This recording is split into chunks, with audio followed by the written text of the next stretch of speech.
প্রিয়জনদের সঙ্গে ঈদ উদযাপন করতে সিলেট ছাড়ছেন ঘরমুখো মানুষ, আবার কেউ কেউ দেশের বিভিন্ন জায়গা থেকে ফিরছেন সিলেটে। এ বিষয়ে বিস্তারিত জানাতে রেল স্টেশন থেকে সরাসরি যুক্ত হচ্ছেন প্রতিনিধি কামরুল ইসলাম মাহি। মাহি, আপনি আমাদেরকে জানাবেন রেল স্টেশনে কেমন ভিড় দেখতে পাচ্ছেন যাত্রীদের, এবং পাশাপাশি আইনশৃঙ্খলা বাহিনীর তৎপরতা কেমন দেখতে পাচ্ছেন, সার্বিক বিষয়ে জানাবেন।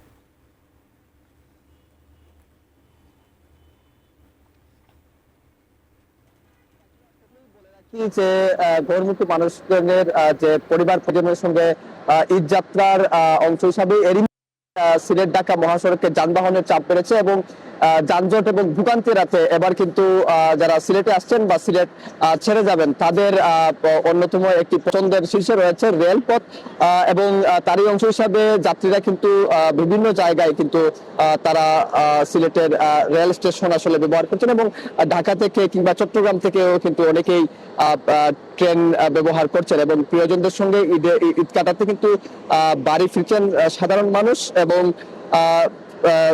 সড়কের দুর্ঘটনার সংখ্যা অনেকেই রেলপথ কিন্তু বেছে নিয়েছেন এবং সেই স্বস্তির যাত্রায়ও কিন্তু অনেক কিছুটা অস্বস্তি রয়েছে এবং সিলেট থেকে ঢাকা চট্টগ্রাম রুটে বাড়তি কোনো ট্রেন এবার আসলে সংযোজন করা হয়নি। যাত্রীরা বলছেন বাসে গেলে যানজট তো সবসময় থাকে এবং সিলেটে যেতে বা সিলেট থেকে কোথাও আসতে হলে ট্রেনের আসলে বাস ব্যবহার করেন। তবে এবার আসলে ট্রেনের যে যাত্রা, ঈদের যে যাত্রা সেটি আসলে গত কয়েকদিন ধরেই আসলে শুরু হয়েছে। যাত্রীরা কিন্তু নির্বিঘ্নেই কিন্তু তাদের যে পরিবার পরিজনের সঙ্গে ঈদ উদযাপন করতে গ্রামে কিংবা তাদের পরিবার পরিজনের নিকট কাছে যাওয়া সেটি কিন্তু তারা শুরু করেছেন এবং আপনি প্রথমে যেমনটি বলেছিলেন যে আইন শৃঙ্খলা রক্ষাকারী বাহিনীর একটি দৃশ্যমান তৎপরতা আমরা দেখেছি। এখানে আমরা পোশাকধারী পুলিশের পাশাপাশি সাদা পোশাকের পুলিশকে দেখেছি। এর বাইরে রেলওয়ে পুলিশও কিন্তু এখানে তাদের যে কার্যক্রম তারা অব্যাহত রেখেছে এবং এখনো পর্যন্ত ট্রেনের শিডিউল বিপর্যয়ের খবর আমরা এখনো পর্যন্ত পাইনি এবং যাত্রীরা আসলে ঈদ যাত্রা নিরাপদ এবং নির্বিঘ্ন করতে রেল স্টেশন কর্তৃপক্ষ যাবতীয় সব প্রস্তুতিও নিয়ে রেখেছে।